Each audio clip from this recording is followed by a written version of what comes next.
Hello students, good morning. Myself Arjun Singh. Today we are going to start class 8 English medium of SST chapter 3rd. आज हम देखेंगे minerals and power resources, खनिज और ऊर्जा संसाधन। Clear students? तो आगे बढ़ने से पहले first of all we see the introduction of this chapter. Introduction में कुछ नहीं है, इस चैप्टर में हम सिर्फ जो प्रकृति में पाए जाने वाले मिनरल्स हैं और हैं उनके बारे में सिर्फ बात करेंगे। जैसा कि एज यू नो दैट कि all the types minerals and ores digging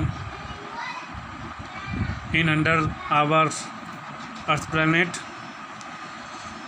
so we focus the all types minerals and ores। तो इसमें हम सिर्फ जो मिनरल्स हैं, खनिज हैं या अयस्क हैं, उन्हीं के ऊपर फोकस करेंगे चैप्टर में। तो लेट्स सी, आगे बढ़ते हैं। तो पहले हम सबसे पहले यही जानेंगे कि मिनरल्स यानी खनिज किसे कहते हैं, खनिज क्या होते हैं।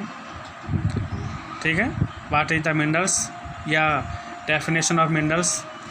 तो देखिए, इसे क्लियर करते हैं हम, खनिज किसे कहते हैं या खनिज की परिभाषा क्या है। तो minerals are the inorganic substances that occur naturally and consist of one or more substances.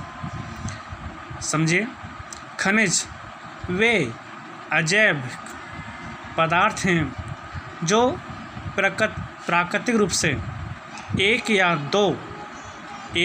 अन्य पदार्थों से या तत्वों से मिले होकर बने होते हैं। Is that clear? ठीक है, एक बार और मैं आपको बता देता हूँ। खनिज वे अजैविक पदार्थ हैं जो प्राकृतिक रूप से एक या बहुत सारे तत्वों से या पदार्थों से मिलकर बने होते हैं। Is that clear students? Okay, next हम आगे चलते हैं। नेक्स्ट हमारा जो टॉपिक है, the important properties of minerals are as follows. अब देखो, जो हमें ज़मीन से हम जो खनिज निकालते हैं या हमारे पास जो खनिज होते हैं, ठीक है, उन खनिजों के कई स्वरूप हमारे सामने आते हैं। ठीक है, अब किन किन रूपों में वो हमारे सामने आते हैं या पाए जाते हैं। तो देखिए, ऐसा नहीं है कि जो सभी मिनरल्स हैं उन सभी मिनरल्स में, खनिजों में एक जैसी समानता होगी, नहीं। तो उनमें कुछ डिफरेंसेस पाए जाते हैं। ठीक है, तो वो डिफरेंसेस या अंतर क्या होता है, तो थोड़ी सी उनकी प्रॉपर्टीज़ पे देख लेते हैं। ठीक है, तो जैसे कुछ खनिज हार्डनेस, कुछ सॉल्युबिलिटी और कुछ कलर। ठीक है, तो यहाँ समझेंगे। तो कुछ प्रकृति में पाए जाने वाले जो खनिज होते हैं वे बहुत कठोर होते हैं। ठीक है, मेनली जो मिनरल्स होते हैं वो कैसे होते हैं, हार्ड होते हैं। ठीक है, कठोर पाए जाते हैं। लेकिन यहाँ पर थोड़ा सा अपवाद भी है। ठीक है, अपवाद क्या है कि जो खनिज पाए जाते हैं वैसे सभी खनिज कठोर होते हैं, लेकिन उन खनिजों में कुछ खनिज ऐसे भी पाए जाते हैं। जैसे हम यहाँ बात करें तो डायमंड क्या है, एज ए सॉफ्ट मिनरल, क्या है, एक मुलायम सा, ठीक है, खनिज है। ठीक है, तो यहाँ पर हमें थोड़ा सा ये ध्यान रखना पड़ेगा। सॉल्युबिलिटी का मतलब होता है घुलनशील या घुलनशीलता। ठीक है, तो पृथ्वी के अंदर पाए जाने वाले या प्रकृति में पाए जाने वाले जो खनिज हमें प्राप्त होते हैं, उनमें कुछ खनिज ऐसे होते हैं जो घुलनशील होते हैं। ठीक है, घुल जाते हैं, है ना। जैसे हम एक मिनरल खनिज की बात करें, साल्ट क्या है, पानी में डालोगे आप तो पानी में नमक क्या हो जाएगा, घुल जाएगा। ओके स्टूडेंट्स, नेक्स्ट देख लेते हैं। अब कलर के आधार पर पृथ्वी के अंदर पाए जाने वाले, ठीक है, हमारे पास जो खनिज होते हैं वे खनिजों के, ठीक है, ऐसा नहीं है कि कुछ रंग नहीं होता है या सब खनिज एक जैसे रंग के ही होते हैं, नहीं। ठीक है, तो कुछ खनिज ग्रीन कलर के होते हैं, कुछ ब्लू कलर के होते हैं, कुछ पिंक कलर के होते हैं, कुछ ऑरेंज कलर के होते हैं। ठीक है, एटेस्टा इसी तरह से। ठीक है, कुछ खनिज रंगों के आधार पर, ठीक है, प्राप्त होते हैं हमें। ओके स्टूडेंट्स, नेक्स्ट टॉपिक हम अपने इस चैप्टर 3 का देख लेते हैं। Next topic is types of minerals, खनिजों के प्रकार। तो हम अगर खनिजों के ठीक है मिलने की बात करें तो there are over 2000 minerals which have been identified. ठीक है, हमारी ठीक है अगर भारत की बात करें ठीक है तो 2000 से ज़्यादा खनिज हमारी पहचान में है। ठीक है, हमारे पास इस समय मौजूद हैं, बट लेकिन only a few have been abundantly found on the basis of composition minerals are classified as below। लेकिन कुछ खनिजों की ही पहचान हम उनमें से कर पाए हैं जिनका उपयोग आज हम अपने दैनिक जीवन में करते हैं।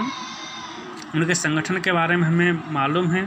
ठीक है, किस खनिज की क्या महत्ता है ये हमें पता है ना। तो ऐसा नहीं कि 2000 खनिज हमारे पास ठीक है विश्व में हैं तो उनकी उपयोगिता के बारे में ठीक है उनके यूटिलाइज के बारे में हम अच्छे से जानते हैं, उनके कंपोजिशन के बारे में अच्छा जानते हैं नहीं। उनमें से कुछ ही ठीक है फ्यू जो मिनरल्स हैं उनके बारे में ही हम अच्छी तरह से जानते हैं। तो जिनके बारे में हम जानते हैं ठीक है उनका क्लासिफाइड ठीक है वो नीचे की तरफ है। तो यहाँ देखेंगे, थोड़ा सा इस चार्ट को समझेंगे। मिनरल्स खनिज, तो खनिजों के प्रकार की हम बात कर रहे हैं तो खनिज 3 प्रकार के पाए जाते हैं। ठीक है, यहाँ समझिएगा। जैसे फर्स्ट जो खनिज है वो मेटेलिक यानी धात्विक, सेकंड नॉन मेटेलिक यानी अधात्विक, and third mineral is energy resource यानी ऊर्जा संसाधन। ओके, अब थोड़ा सा इनको 1 बाय 1 समझेंगे। 1 बाय 1 देखिए। मेटेलिक, पहले खनिजों में ठीक है जो प्रकार है खनिजों के प्रकार का पहले मेटेलिक यानी धात्विक खनिज को समझेंगे। ठीक है, मेटेलिक मिनरल्स को हम समझेंगे। अब मेटेलिक को भी हमने 2 पार्टों में बांटा है, 2 भागों में इसे डिवाइड किया है। ठीक है, अब धात्विक तो हैं लेकिन धात्विक में भी कुछ खनिज ऐसे हैं जिनमें धातु का अंश पाया जाता है। ठीक है, और कुछ खनिज ऐसे हैं जिनमें धातुओं का अंश नहीं पाया जाता है। ठीक है, धातु का मतलब है लोहा अंश पाया जाता है और लोहा अंश नहीं पाया जाता है। ठीक है, तो नॉन फेरस मतलब लोहा का अंश नहीं पाया जाता है और फेरस मीन्स लोहा का अंश पाया जाता है। तो इसमें मैग्नीज, निकल इत्यादि ठीक है ये लोहा अयस्क हैं, ये इनमें लोहा पाया जाता है। ठीक है, और नॉन फेरस ठीक है और नॉन फेरस के अंतर्गत क्या होगा, कॉपर, लीड, टिन, बॉक्साइट, ये ऐसे खनिज हैं जिनमें लोह का अंश या प्रधानता नहीं पाई जाती है। ठीक है, नॉन मेटेलिक सेकंड मिनरल देखेंगे टाइप्स ऑफ मिनरल्स में। अधात्विक के अंतर्गत यानी इसमें लोह का अंश बिल्कुल नहीं पाया जाएगा। ठीक है, ये नॉन फेरस बिल्कुल है ना, ये इनमें बिल्कुल भी कहीं पर भी धातु का अंश नहीं होगा।